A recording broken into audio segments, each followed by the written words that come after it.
咁啊 Ryan 亦都係控制得好好啊。好明顯啦，另一句説話就會話啦，咁啊 Ryan 就係世界級啦，好快就利用可能大概頭1分鐘左右啦，可能仲同你係摸索拉鋸，但係好快就已經好似啱啱 Coco 所講啦，已經知道對手嘅策略啦、優點缺點啦，閲讀對手啦嚇，樣樣嘢都令到個分數咧就越拋越開。咁啊目前咧，好似 Coco 所講，其實比利申奴已經停咗分數都好一段時間，亦都係冇乜太大嘅進帳嚇。係，都見到佢方法上啊，都係未係好主動進取啊，因為似乎佢都唔知從何入手啊。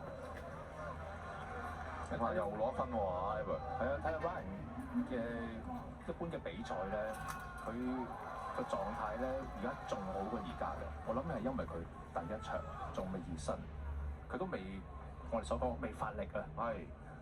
可能係發力。第一場佢熱完身之後咧，可能有啲更加強嘅對手咧，佢會更加之集中。係啊，越強越強。冇錯。都係嘅，同埋因為我哋劍擊賽事咧，就係今日就係64強一日過打晒。咁其實打到最後 final 嘅話咧，係要打6場比賽。咁所以你有能力嘅選手咧，都會選擇性地適當嘅時候要留一留力咁樣。咁我相信 Ryan 呢一場嘅策略亦都會係咁啦。咁啊，首先頭1-2分鐘將個比賽拉開咗分數之後咧，就可以慢慢放一放啲力先啦。係。咁當然啦，即係以翻我哋香港3位劍手為例，當然啦 Ryan 同埋阿家朗咧一定係我哋大熱門嚟㗎啦嚇，咁啊其中2位，咁所以好似 Coco 話齋，一定係會適當地去運用佢嘅體力嘅嚇，咁啊呢方面就絕對毫無疑問啦，佢哋好識得咧就係喺呢方面度準備自己嘅身體啦，可以話呢樣嘢都係作為最高水平嘅運動員咧，都要學嘅一門學問，唔淨止技術嘅，因為技術講真，可能去到世界舞台，其實大家唔會爭好遠㗎，係嘛，Coco？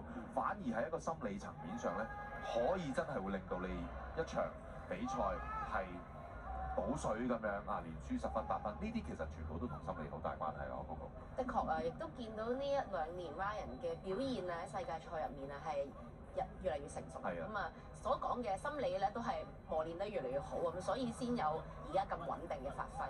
嗱，基本上都嚟到積分㗎啦一劍啊，佢想做佢嘅招牌動作啦，就係叫幾次啦。咁啊，見到其實都有成11分嘅差距，佢想試下。咁啊，點都要贏一下咯。係啊，當然啦，喺主場咁多相機。OK，咁啊呢度咧就係無效嘅，仲未結束到啊。咁啊睇下邊一下會攞到呢1分咧，贏到啦。咁當然要對手真係比利申奴越吹，真係當然唔係話冇可能啦，不過咧就難好多啦。到最後1分 Ryan 攞到啦，但係對方停佢就上去。